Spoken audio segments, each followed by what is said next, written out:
Everyone, welcome to MBD classes. MBD classes में आप सभी लोगों का स्वागत है। और आज हम स्टडी करेंगे perimeter and area related to quadrilateral. तो आइए स्टार्ट करते हैं, वन बाय वन सारा चीज़ें देखते हैं कैसे हम ये लोग कैलकुलेट करते हैं। तो सबसे पहले मैं क्या बात करूँ क्वाड्रिलेटरल, एक मैं क्वाड्रिलेटरल ले रहा हूँ।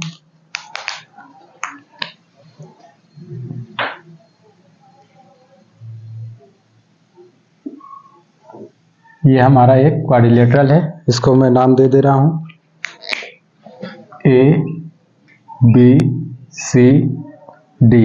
अब हमें इसका पेरीमीटर फाइंड आउट करना है। सपोज कि साइड लेंथ ये हमारा ए है, ये बी और ये सी और ये डी। तो देखिए किस तरीके से हम लोग पेरीमीटर को फाइंड आउट करते हैं। जैसा कि पिछले लेक्चर में हमने डिस्कस किया था, जब भी पेरीमीटर की बात किया जाए तो सिंपली हमारा सम ऑफ ऑल साइड्स होते हैं। तो यहाँ पे भी हमारा पेरीमीटर क्या होगा, सम ऑफ ऑल साइड। पेरीमीटर, तो सिंपली हम बात करें पेरीमीटर का तो ये हमारा क्या है, sum of all side. Sum of all sides. तो पेरीमीटर हमारा आ जाएगा यहाँ से ए प्लस का बी प्लस का सी प्लस का डी। तो ये हमारा इस क्वाड्रिलेटरल का पेरीमीटर आ जाएगा। अब यहाँ पे एरिया की बात किया जाए तो यहाँ पे जो एरिया हमारा 2 डायमेंशनल है, तो यदि हम दो केस में कैलकुलेट करते हैं, डायगोनल दिया हो या फिर एक डायगोनल दिया हो और उसके करस्पॉन्डिंग हाइट दिया हो। तो सपोज मैं यहाँ पे मान के चल रहा हूँ कि एक डायगोनल हमारा दिया हुआ है, तो बी डी जो है ये लेंथ हमारा दिया हुआ है डी के इक्वल। और बात किया जाए मैं इसके अपोजिट वर्टेक्स से परपेंडिकुलर ड्रा करूं, ये H1, ये भी हमें पता है। और यहाँ से एक हम परपेंडिकुलर ड्रा करूं, ये हमारा H2, तो यहाँ पे भी हमें पता है। मीन्स ये कि जो हमारा डायगोनल रहेगा उसके अलावा जो अदर दो वर्टिसेस हैं वहाँ से हमारा इस डायगोनल पे परपेंडिकुलर हाइट दिया हो। तो देखिए इस केस में हम लोग किस तरीके से कैलकुलेट करते हैं। तो जैसा कि हम लोग पिछले लेक्चर में एरिया ऑफ द ट्रायंगल पढ़ चुके हैं, तो यहाँ पे हमारा ए बी डी एक ट्रायंगल बन जाएगा और दूसरा ट्रायंगल हमारा बी सी डी।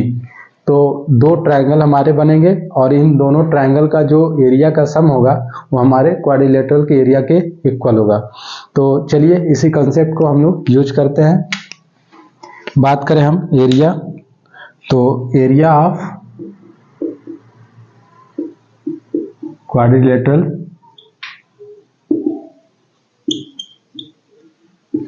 ये क्या हो जाएगा, हमारा area of quadrilateral is equal to area of triangle.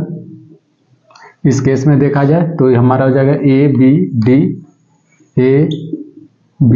D plus का area of triangle B C D. अब इन दोनों ट्रायंगल का एरिया हम लोग निकाल करके ऐड कर लेंगे, तो हमारा किसके इक्वल आ जाएगा, क्वाड्रिलेटरल के एरिया के इक्वल। तो यहाँ पे हम बात करें area of triangle A B D, तो यहाँ पे देखिए क्या हो जाएगा, बी डी हमारा डी के इक्वल दिया हुआ है, तो मैं हाफ यानी 20 बी डी इंटू का इसके करस्पॉन्डिंग हाइट हमारा क्या है H1 प्लस का एरिया बी सी डी की बात करें बी सी डी, तो बी डी को एज अ बेस यदि मैं मानूँ तो हाफ बी डी इंटू का करस्पॉन्डिंग हाइट हमारा क्या हो जाएगा H2। तो ये हमारा दोनों ट्रायंगल का एरिया गया। अब इसको मैं ऐड कर ले रहा हूँ, तो देखिए क्या आ जाएगा, यहाँ से हाफ हमारा क्या है कॉमन और बी डी कॉमन है, तो बी डी कॉमन हो गया और ब्रैकेट में क्या बचेगा H1 प्लस का H2। तो ये हमारा क्या आ गया, area of quadrilateral A B C D. तो ये हमारा क्वाड्रिलेटरल का एरिया आ जाएगा। और वास्तव में ये क्या है, हमारा बी डी हमारा डी के इक्वल है, तो इसी को मैं ये भी लिख सकता हूँ हाफ डी और इसके करस्पॉन्डिंग जो हमारे वर्टिसेस हैं उसका हाइट H1 प्लस का H2। तो इस तरीके से भी सेम चीज़ को हम लोग लिख सकते हैं करेंगे। तो आइए इसके बेसिस पर हम लोग क्वेश्चंस को देख लेते हैं किस तरीके से किए करेंगे सॉल्व। तो जैसा कि हमारा एक प्रॉब्लम दिया हुआ है इन द एडजॉइनिंग फिगर हमें दे दिया है ABC is a right angle at B। तो ABC हमारा क्या है, एक राइट एंगल ट्रायंगल है और इस पे हमारा B पे एंगल 90 डिग्री के इक्वल दे दिया है। तो यहाँ पे हमारा ये इंपॉर्टेंट हो जाता है राइट एंगल। देन उसके बाद देखिए क्या दिया हुआ है, AC इज इक्वल टू 7.5, ये हमारा साइड लेंथ 7.5 है। देन उसके बाद AB हमारा क्या है 4.5 सेंटीमीटर और उसके आगे देखिए क्या कर रहा है, TL is the altitude. Altitude जैसा कि मैं बता चुका हूँ, बेस के करस्पॉन्डिंग जो परपेंडिकुलर हाइट है उसको हम लोग एल्टीट्यूड बोलते हैं। तो यहाँ पे हमारा ये सपोज BC को बेस माने तो ये क्या होगा, परपेंडिकुलर हाइट, इसी को हम लोग एल्टीट्यूड बोलेंगे। TL is altitude of triangle BCT। तो ट्रायंगल हमारा BCT ये है और ये हमारा एल्टीट्यूड है और एज अ बेस ये हमारा BC होगा। देन उसके बाद देखिए क्या कर रहा है, कैलकुलेट TL, यानी कि हमें एल्टीट्यूड फाइंड आउट करना है। If the area of quadrilateral ABTC is 18 centimetre square. तो इस क्वाड्रिलेटरल का हमें एरिया दे दिया है 18 सेंटीमीटर स्क्वायर और हमें TL का लेंथ फाइंड आउट करना है।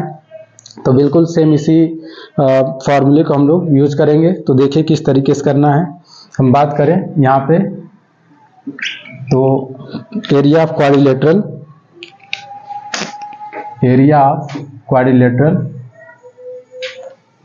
ACTB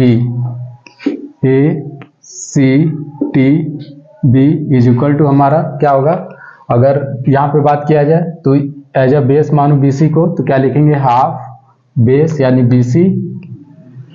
BC और इनटू का इस बेस के करस्पॉन्डिंग हाइट हमारा ये हो जाएगा। ऑलवेज 90 डिग्री होता है जो हाइट हमारा होता है। तो ये हमारा AB क्या हो जाएगा, करस्पॉन्डिंग हाइट AB और प्लस का हाफ BC को एज अ बेस मानो तो BC इंटू का हमारा TL, ये क्या हो जाएगा, करस्पॉन्डिंग हाइट। ठीक है, और हमारा क्वाड्रिलेटरल का एरिया दे दिया है 18 सेंटीमीटर स्क्वायर और हमें BC किस तरीके से कैलकुलेट करेंगे ये भी हमारा देख लीजिए। यहाँ पे हमारा ये राइट एंगल ट्रायंगल है और इस प्रॉब्लम में राइट एंगल देने का सेंस यही है कि हम BC को कैलकुलेट कर सकें। तो ये हमारा राइट एंगल ट्रायंगल है, यहाँ पे हमारा पाइथागोरस थ्योरम अप्लाई होगा तो BC निकल के आ जाएगा। तो यहाँ पे आप क्लियर देख रहे हैं AC हमारा सबसे बड़ी साइड है और ये दो हमारे स्मॉलेस्ट साइड हैं इस ट्रायंगल के। तो बात किया जाए यहाँ पे हमारा BC स्क्वायर प्लस का AB square is equal to ये हमारा 7.5 के स्क्वायर के इक्वल होगा। ठीक है, तो यहाँ से हमारा BC आ जाएगा, BC square is equal to ये 7.5 का स्क्वायर हमारा हो जाएगा। 7.5 को हम स्क्वायर करें तो 5 5 जा 25, 7 8 जा 56।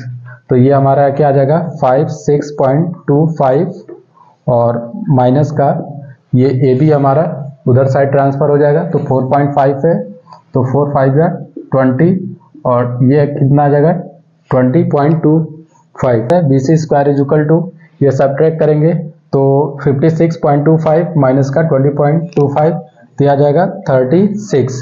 तो यहाँ से हमारा BC जो आ जाएगा ये 6 के इक्वल आ जाएगा।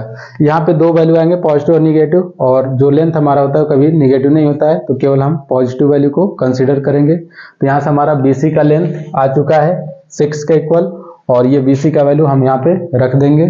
तो देखिए किस तरीके से हाफ कॉमन कर लिए दोनों में और BC हमारा कॉमन हो जाएगा, BC हमारा 6 के इक्वल है तो यहाँ पे 6 आ जाएगा और यहाँ पे हमारा AB और प्लस का TL ये बचेगा। और क्वाड्रिलेटरल का एरिया हमें दिया हुआ है 18 सेंटीमीटर स्क्वायर तो 18 सेंटीमीटर स्क्वायर हो जाएगा। तो यहाँ से इसको सॉल्व करें तो ये 2 1 जा 2 3 जा 3 टाइम्स जाएगा और 3 इधर मल्टीप्लीकेशन में तो इधर जाके हमारा डिवाइड हो जाएगा। 18/3 इज इक्वल टू ये हमारा AB का भी वैल्यू कितना है 4.5 तो ये 4.5 हो जाएगा प्लस का TL हमें कैलकुलेट करना है तो ये क्या हो जाएगा TL और ये 6 टाइम जाएगा तो यहाँ पे 6 और ये 4.5 इधर आके क्या हो जाएगा माइनस का 4.5 इज इक्वल टू TL। तो यहाँ से इसको सब्ट्रैक्ट करेंगे तो ये हमारा आ जाएगा 1.5। Is equal to TL। तो हमारा TL का लेंथ आ गया। तो इस तरीके से हम लोग कैलकुलेट करते हैं। तो इस प्रॉब्लम में सीखने वाली पॉइंट देखिए क्या क्या है। जैसे ये हमारा एक राइट एंगल ट्राइंगल दे दिया है, इसके हेल्प से हम लोग BC को कैलकुलेट कर सकते हैं। और हमने बताया था कोई भी एक आपको डायगोनल दिया हो तो उसको एज अ बेस मान करके उसके करस्पॉन्डिंग अदर जो वर्टिसेस हैं वहां से परपेंडिकुलर हाइट ड्रॉ करेंगे। तो इसकी बात किया जाए BC का, तो BC के परपेंडिकुलर AB हो जाएगा और TL हमारा दूसरा वाला परपेंडिकुलर हो जाएगा अदर वर्टिसेस से। ठीक है, तो इस तरीके से हम लोग पाइथागोरस थ्योरम से BC का भी लेंथ निकाल लिया और ये सारा डेटा इसमें रख दिया, वहां से हमारा TL कैलकुलेट हो गया। अब दूसरा अप्रोच ये हो सकता है हमारा एरिया कैलकुलेट करने का। ये हमारा एक डायगोनल दिया हो और उसके करस्पॉन्डिंग हाइट दिया हो। और दूसरा मैं फार्मूला बात कर रहा हूँ इन डायगोनल के बेसिस पे। जब भी हमें डायगोनल पता हो और उनके बीच का एंगल पता हो तो हम लोग सिंपली ये फार्मूला यूज करेंगे, area is equal to half D1 D2 sine theta. अब यहाँ पे सारी चीजें समझ लीजिए क्या है। थीटा हमारा क्या है, एंगल बिटवीन बोथ डायगोनल्स। ठीक है, तो जैसे एक हमारा क्वाड्रिलेटरल दिया हुआ है, अब यहाँ पे दोनों डायगोनल्स हमें दिए हैं। सपोज ये D1 है और ये हमारा D2 है, ये हमारा D2 है और इन दोनों के बीच का एंगल सपोज थीटा है। तो इस क्वाड्रिलेटरल का एरिया अगर हमें कैलकुलेट करना है ABCD, तो ये हमारा क्या हो जाएगा, half D1 D2 sine theta. और थीटा का वैल्यू हमें ऑलरेडी गिवन रहेगा, तो उसके अकॉर्डिंग हम लोग साइन थीटा का वैल्यू कैलकुलेट कर लेंगे। या फिर नॉन स्टैंडर्ड कोई एंगल हो तो ऑलरेडी हमें उस वैल्यू को दिया रहेगा। तो बस सिंपली हमें याद रखना है कि अगर दोनों डायगोनल हमें पता है और उन दोनों डायगोनल के बीच का एंगल पता है तभी हम लोग क्वाड्रिलेटरल का एरिया कैलकुलेट कर सकते हैं। तो चलिए आइए अब इसके बाद इसके बेसिस पे हम लोग क्वेश्चंस को देख लेते हैं, इस तरीके से प्रॉब्लम को सॉल्व किया जाता है। तो देखिए हमारा प्रॉब्लम क्या दिया हुआ है, the area of a square. तो हमें क्या दे दिया है, स्क्वायर प्लॉट, उसके बाद इज 1764। तो एरिया हमें गिवन है 1764 मीटर स्क्वायर। उसके बाद देखिए क्या बोल रहा है, find the length of its one side. तो हमें साइड पता करना है। देन उसके बाद क्या कह रहा है, एंड वन डायगोनल। तो हमें साइड और डायगोनल्स को फाइंड आउट करना है और एरिया हमें गिवन है और ये क्या है हमारा एक स्क्वायर है।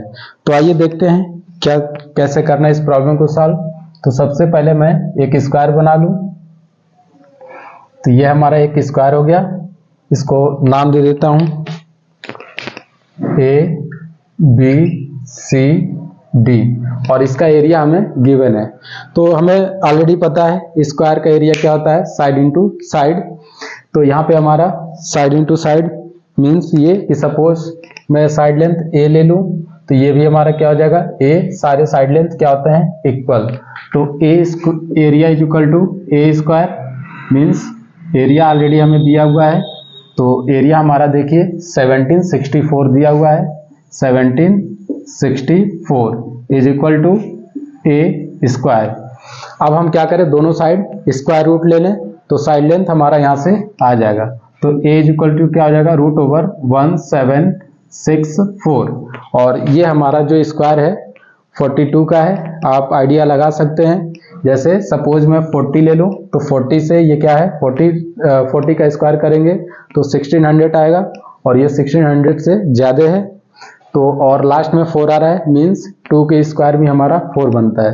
तो ये हमारा 42 का स्क्वायर हो जाएगा। तो A का वैल्यू हमारा आ जाएगा 42 मीटर। तो यहाँ से हमारा साइड लेंथ आ गया। अब यहाँ हम बात करें डायगोनल का, तो डायगोनल आप या तो सपोज इस फार्मूले से निकाल लीजिए, D इज इक्वल टू हमारा A√2 होता है, ठीक है A√2। या फिर आप क्या कर सकते हैं, एरिया के भी फार्मूले डायगोनल वाले फार्मूले से लगा सकते हैं। मैं दोनों ही बता दे रहा हूँ। जैसे D अगर कैलकुलेट करना हो तो यहाँ से D इज इक्वल टू क्या आ जाएगा, A का वैल्यू 42√2 ये आ जाएगा। या फिर आप एरिया का फार्मूला ये भी अप्लाई कर सकते हैं, हाफ D स्क्वायर।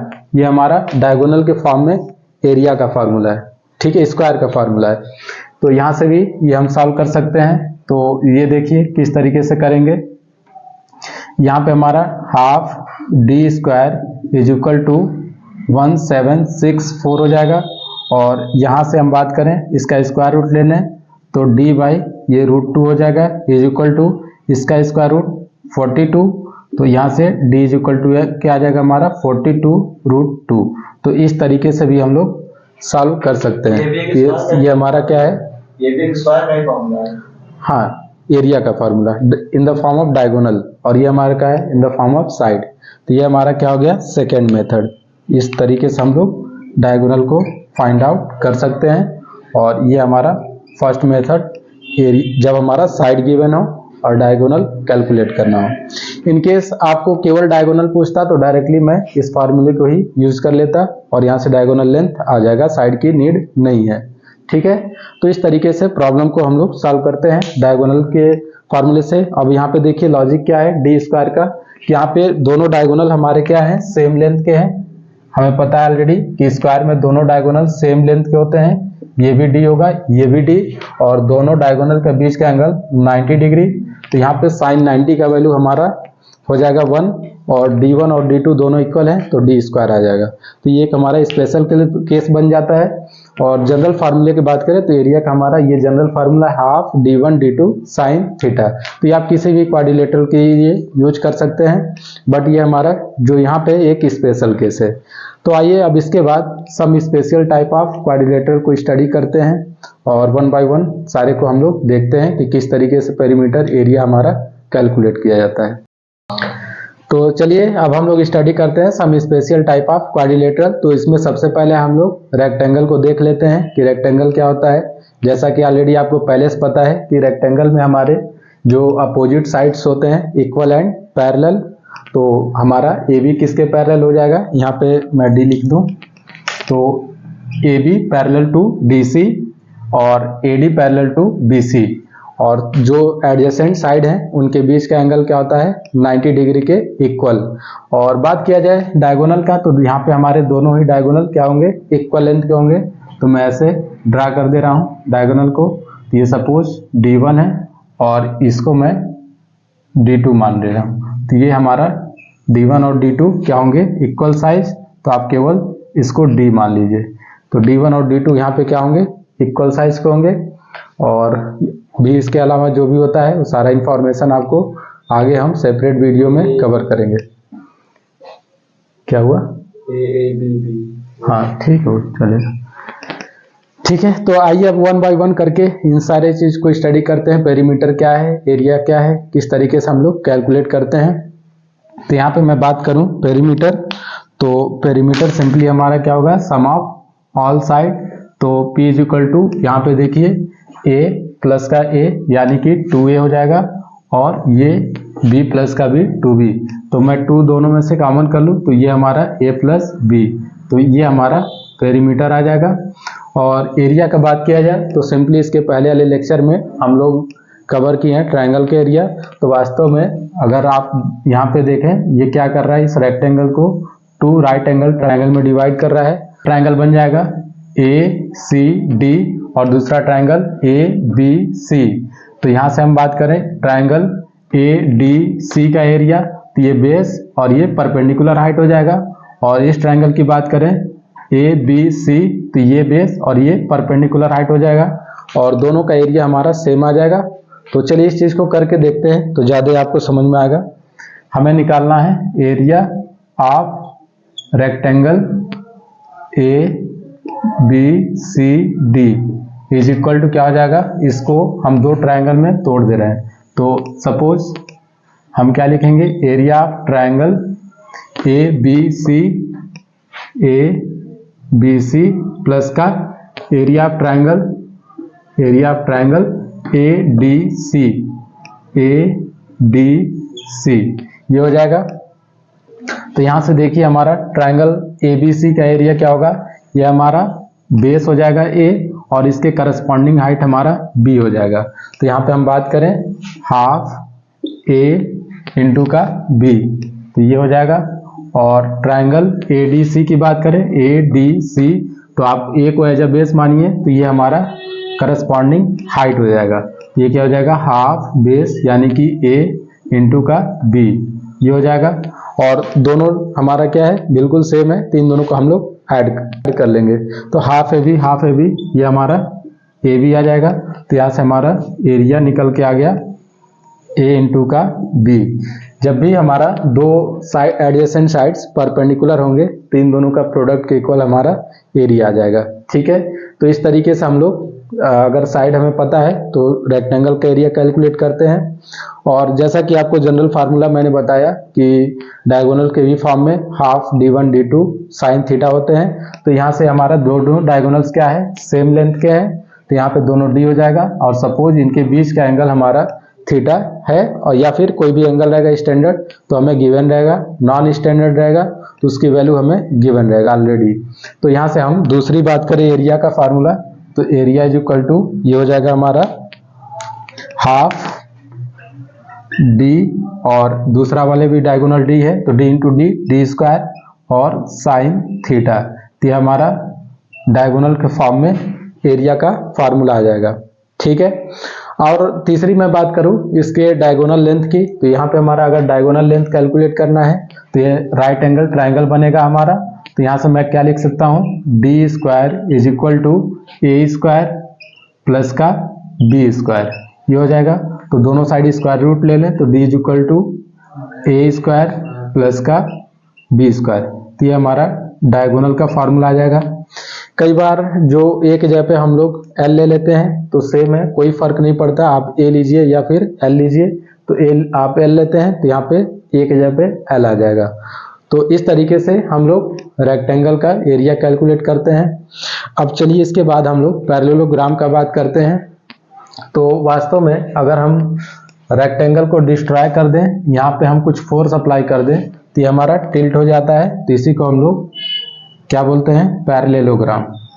ठीक है, तो ये हमारा एक पैरेललोग्राम बन जाएगा। और ये इस लेंथ में ए ले रहा हूँ और इसको मैं बी ले रहा हूँ। तो और इसका नाम मैं दे रहा हूँ, ये हमारा suppose A B C D. तो पैरेललोग्राम दूसरा हम स्टडी कर रहे हैं। तो पैरेललोग्राम हमारा हो गया। तो पैरेललोग्राम में देखिए अगर हम बात करें इसकी एरिया का, तो हमें क्या करना है, बेस के परपेंडिकुलर हाइट होना चाहिए। और ये बी हमारा क्या है, परपेंडिकुलर हाइट इस केस में नहीं होगा, डिफरेंट होगा। तो हमें क्या चाहिए, परपेंडिकुलर हाइट। तो हम क्या करते हैं, यहाँ से परपेंडिकुलर ड्रॉ कर लेते हैं। सपोज एच हमारा क्या है, ए बी के परपेंडिकुलर। तो ये चीज आपको ध्यान में रहना चाहिए, जब भी हम लेते हैं परपेंडिकुलर हाइट ही लेते हैं। तो इसका एरिया की मैं बात करूं तो एरिया हमारा क्या आ जाएगा, A is equal to base means A into का H means perpendicular height corresponding to base.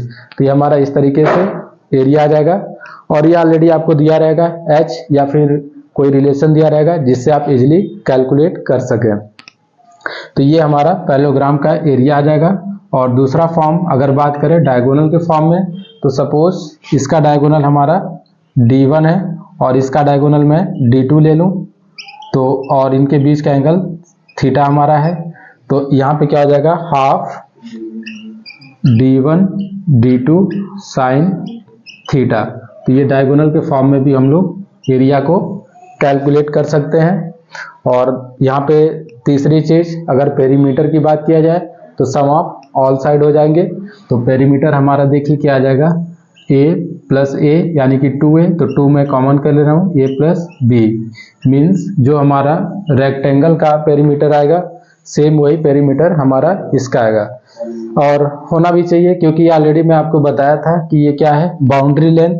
तो अगर इसको मैं यहाँ से फोर्स अप्लाई कर दूं तो इस शेप में भी होगा तो लेंथ हमारा चेंज नहीं होगा, लेकिन एरिया हमारा क्या हो जाएगा, चेंज हो जाएगा।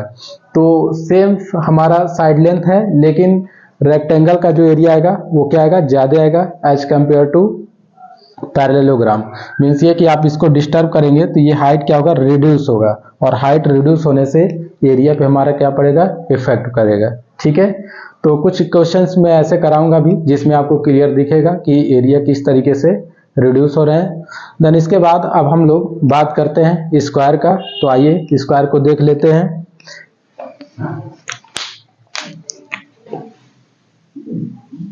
स्क्वायर, ठीक है, तो एक स्क्वायर मैं ले रहा हूं। सपोज ये हमारा एक स्क्वायर है इसका नाम दे दे रहा हूँ ABCD। तो ये A हो गया, ये B और ये C और ये हमारा D हो गया। और स्क्वायर का साइड लेंथ सेम होते हैं, सारे साइड्स इक्वल होते हैं, और जो अपोजिट साइड्स हैं वो पैरेलल भी होते हैं, पैरेलल एंड इक्वल।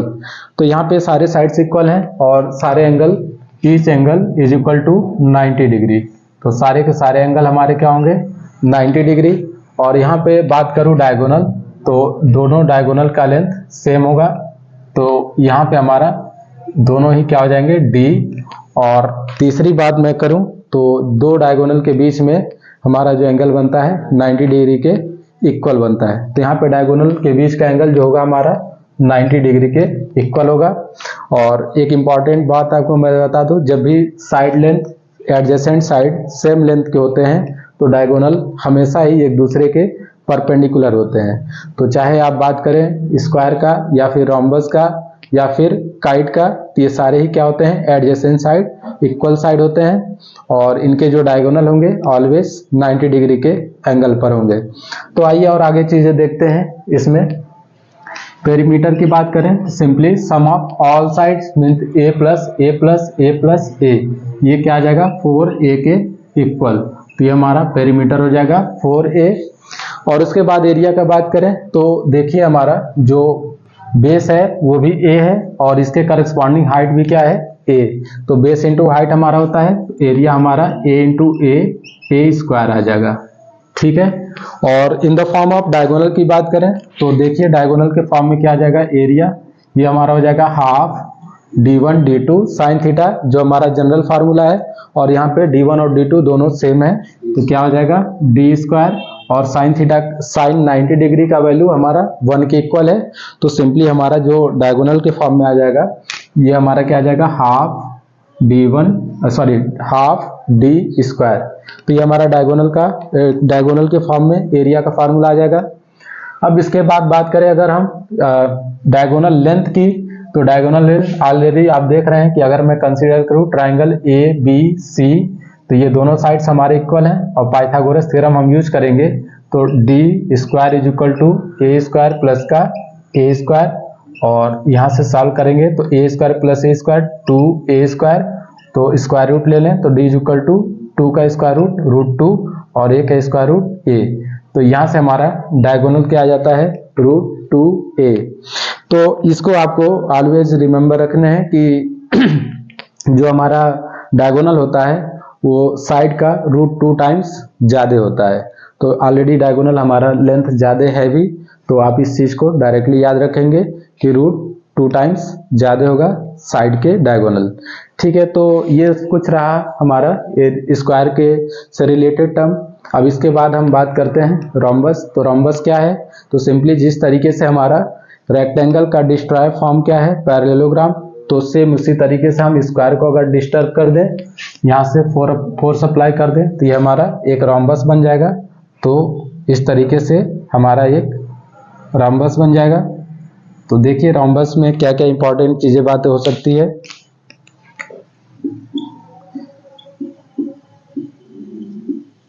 तो ये हमारा क्या है, रोम्बस है। तो साइड लेंथ पे कोई इफेक्ट नहीं पड़ेगा, ये भी लेंथ a हो जाएगा, ये भी a और ये भी a और ये भी a ही रहेगा। और यहाँ पे अब एंगल हमारा क्या हो जाएगा, 90 से कम। तो एरिया की बात करें तो बेस के करस्पॉन्डिंग हाइट होना चाहिए। तो मैं यहाँ से इन दोनों पैरेलल साइड्स के बीच का जो डिस्टेंस h ले रहा हूँ, ये क्या होगा हमारा 90 डिग्री पे। तो यहाँ पे हम बात करें एरिया, तो एरिया किसके इक्वल होगा, बेस यानी कि a। तो बेस हमारा a हो जाएगा और इसके करस्पॉन्डिंग हाइट हमारा h के इक्वल हो जाएगा। तो a इंटू h हो जाएगा। और जो डायगोनल की बात करें तो ये डायगोनल लेंथ हमारा क्या होगा, डिफरेंट हो जाएगा। ऑलरेडी आपको दिख रहा है, तो ये हमने डिस्टर्ब किया तो ये डायगोनल लेंथ इंक्रीज हो गया और ये डायगोनल हमारा डिक्रीज हो गया। तो ये हमारा सपोज D2 है। और एडजेसेंट साइड्स जब भी इक्वल होंगे तो डायगोनल एक दूसरे के परपेंडिकुलर होंगे। तो अभी भी जो डायगोनल के बीच का एंगल है वो 90 डिग्री के इक्वल ही होगा। तो यहाँ पे डायगोनल के टर्म में बात करूँ एरिया का, तो एरिया इज इक्वल टू क्या हो जाएगा, हाफ D1 D2 और साइन 90 का वैल्यू यहाँ पे हमारा 1 हो जाएगा। तो ये हमारा एरिया का फार्मूला आ जाता है। अब बात किया जाए पेरीमीटर, तो पेरीमीटर हमारा किसके इक्वल होगा, सारे साइड्स के सम के इक्वल, तो 4a। तो ये हमारा ट्राम्बस का आ जाता है एरिया और पेरीमीटर। ये सारी इंफॉर्मेशन हमारा रोम्बस से रिलेटेड रहा। देन इसके बाद हम लोग स्टडी करते हैं ट्राइपीजियम का। तो आइए अब नेक्स्ट स्पेशल टाइप देखते हैं ट्राइपीजियम। ट्राइपीजियम क्या होता है, तो जैसा कि हमें पता है कि जो ट्राइपीजियम होता है अपोजिट साइड्स पैरेलल होंगे। कोई भी हमारा दो अपोजिट साइड्स पैरेलल होंगे, तो इस तरीके से हमारा ट्राइपीजियम ये भी बन सकता है, ये भी साइड हम लोग पैरेलल ले सकते हैं। तो ये हमारा क्या हो जाएगा, नॉन पैरेलल साइड। और इस केस में हमारा ये दोनों पैरेलल साइड है और ये हमारे दोनों नॉन पैरेलल साइड। तो चलिए अब इसी को मैं स्टडी कर ले रहा हूँ। तो यहाँ पे देखिए, यदि हम बात करें सबसे पहले पेरीमीटर, तो पेरीमीटर क्या होगा, सम ऑफ ऑल साइड्स। तो सपोज अगर हमें सारे साइड्स गिवन है तो मैं सारे को ऐड कर लूँगा, तो वो हमारा किसके इक्वल आ जाएगा, पेरीमीटर के। तो पेरीमीटर हमारा क्या आ जाएगा, sum of all sides means a plus B plus C plus D. दूसरी चीज अगर एरिया की बात करें तो क्लियर आपको दिख रहा है कि एक ट्रायंगल ये है और एक ट्रायंगल ये है, और इन दोनों ट्रायंगल के एरिया को मैं ऐड कर दूं तो वो ट्राइपीजियम के एरिया के इक्वल आ जाएगा। तो आइए देखिए किस तरीके से हम लोग इसका एरिया कैलकुलेट करते हैं। सपोज मैं अगर ट्रायंगल ए डी सी का एरिया कैलकुलेट करना चाहूँ, तो अगर मैं डी सी को एज अ बेस मानूँ तो हमें क्या करना पड़ेगा, इस वर्टेक्स से परपेंडिकुलर ड्रॉ करना पड़ेगा। तो मैं इसको आगे प्रोसीड कर रहा हूँ। तो ये क्या आ जाएगा हमारा परपेंडिकुलर हाइट, ये एच मान ले रहा हूँ। और इस वाले ट्रायंगल का यदि हमें एरिया कैलकुलेट करना है ए बी सी, तो एज अ बेस मानो ए बी को, तो हमारा जो अपोजिट वर्टेक्स है वहाँ से परपेंडिकुलर ड्रॉ करना पड़ेगा। तो ये हमारा क्या हो जाएगा, इसके परपेंडिकुलर। और ये दोनों क्या है, ए बी और डी सी हमारे पैरेलल हैं। तो यदि ये हमारा डिस्टेंस h है तो ये भी क्या होगा, h के इक्वल। तो ये दोनों ही डिस्टेंस हमारे इक्वल होंगे। तो आइए अब हम लोग एरिया को कैलकुलेट करते हैं। तो area of the trapezium is equal to क्या होगा, area of A D C, triangle A D C, और प्लस का area of triangle A B C. तो ट्राइंगल ए बी सी। तो चलिए अब इनका वैल्यू रख देते हैं, किस तरीके से हमें कैलकुलेट करना है। तो यहाँ पे बात करूँ मैं area of triangle A D C, तो मैं डी सी को एज अ बेस मान ले रहा हूँ। तो हाफ डी सी और इंटू का परपेंडिकुलर हाइट इंटू का एच हो जाएगा, प्लस का मैं इसकी बात करूँ इस ट्राइंगल के एरिया ए बी सी, तो ए बी को एज अ बेस मानूँ तो half base means A B और इसके करस्पॉन्डिंग हाइट h, तो ये हो जाएगा। और यहाँ पे देखिए यहाँ भी हाफ है, यहाँ भी हाफ है और h भी है, तो हाफ h कॉमन कर लूँ मैं, तो यहाँ से क्या आ जाएगा हाफ और h भी कॉमन हो जाएगा। तो यहाँ पे बचेगा डी सी प्लस का ए बी इंटू का h। तो ये हमारा क्या आ जाएगा, ट्राइपीजियम का एरिया। तो देखिए इस तरीके से हमारा ट्राइपीजियम का एरिया आता है। अब हम ऑब्जर्व करते हैं कि DC और BC क्या है हमारे। देखिए DC और AB क्या है, पैरेलल साइड, और H हमारा क्या है, पैरेलल साइड से बीच का डिस्टेंस। तो सिंपली इसको मैं ये भी कह सकता हूँ कि half of sum of parallel side into का डिस्टेंस बिटवीन पैरेलल साइड। तो इस तरीके से ये हमारा एरिया हो जाएगा A is equal to half of sum of parallel side, sum of parallel side into parallel side. तो ये हमारा सपोज h हमने ले लिया, पैरेलल साइड का बीच का डिस्टेंस। इस तरीके से रिप्रेजेंट हम लोग कर सकते हैं। तो और तीसरी बात करें डायगोनल के फॉर्म में, तो अगर दोनों डायगोनल हमें पता हो तो फिर हम सेम फार्मूला अप्लाई कर सकते हैं। सपोज ये थीटा में पता है और ये मैं d1 मान ले रहा हूँ और इसको d2, तो सेम फार्मूला डायगोनल के फॉर्म में वही आ जाएगा, half d1 d2 sine theta. तो ऑलरेडी मैं आपको बता चुका हूँ, ये हमारा एक जनरल फार्मूला है, किसी भी क्वाड्रिलेटरल के लिए हम लोग यूज कर सकते हैं। तो ये भी आपको याद रखना है, इन केस नीड पड़े तो हम इसका भी यूज कर सकते हैं। तो ये कुछ चीज़ें रिलेटेड रहा हमारा ट्राइपीजियम से। देन इसके बाद हम बात कर लेते हैं काइट का। तो देखिए काइट क्या होता है। तो काइट हमारा एक स्पेशल टाइप ऑफ क्वाड्रिलेटरल है। तो काइट को भी हम लोग समझ लेते हैं।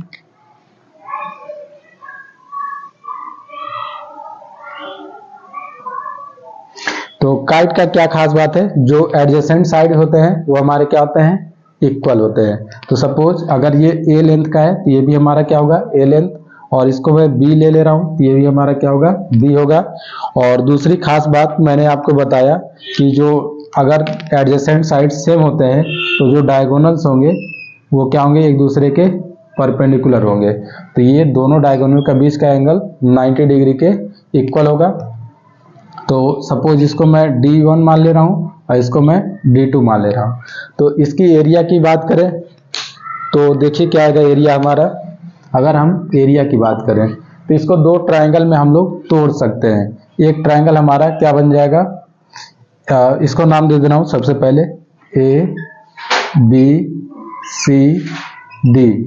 तो देखिए ABC एक ट्रायंगल बन जाएगा और दूसरा हमारा ACD। तो इन दोनों का एरिया, अगर area of kite is equal to क्या आ जाएगा, देखिए एरिया ऑफ ट्रायंगल ABC और प्लस का एरिया ऑफ ट्रायंगल ACD ये हो जाएगा। तो यहाँ से देखिए क्या निकल के आ जा रहा है। इस ट्रायंगल का एरिया मैं बात करूं तो बेस को AC को एज अ बेस मानूं तो ये क्या आ जाएगा हमारा, हाफ ऑफ AC इंटू का परपेंडिकुलर हाइट, इसको O पॉइंट मान ले रहा हूं BO, तो इंटू का क्या हो जाएगा BO प्लस का हाफ ऑफ, ये हमारा क्या हो जाएगा ट्रायंगल ACD का एरिया। देखिए हाफ ऑफ AC को एज अ बेस मानूं तो AC इंटू का OD है ना। तो ये हमारा क्या हो जाएगा इस फॉर्म में। और सिंप्लीफाई करते हैं इस चीज को तो हाफ AC हमारा कॉमन हो गया दोनों जगह से, तो यहाँ पे हमारा बच रहा है BO प्लस का OD। और वास्तव में BO और OD क्या है हमारा दूसरा डायगोनल और AC हमारा क्या है पहला डायगोनल। तो यहाँ से मैं AC को ऐसे भी लिख सकता हूँ हाफ D1 और ये हमारा क्या है D2। तो इस तरीके से हमारा देखिए हाफ D1 D2 इसका एरिया आ जाएगा। ठीक है। तो और दूसरी चीज पेरीमीटर की बात करें तो सेम वही चीजें हमें अप्लाई करना है, सम ऑफ ऑल साइड्स। तो देखिए पेरीमीटर क्या होता है, तो A प्लस A 2A और B प्लस B 2B, तो 2 कॉमन कर लूँ तो A प्लस B। ठीक है। तो देखिए ये सेम हमारा आ रहा है रेक्टेंगल या फिर पैरेललोग्राम का जो पेरीमीटर था, तो सेम उसी तरीके से हमारा इसका भी सेम उसी फॉर्म में आ जा रहा है। तो ये कुछ हमारे रहे some special type of quadrilateral. अब इसके बाद हम लोग इन सारे के बेसिस पे कुछ न्यूमेरिकल को सॉल्व करेंगे। तो अब ये नेक्स्ट लेक्चर में हम लोग कवर करेंगे। Thank you for watching my video.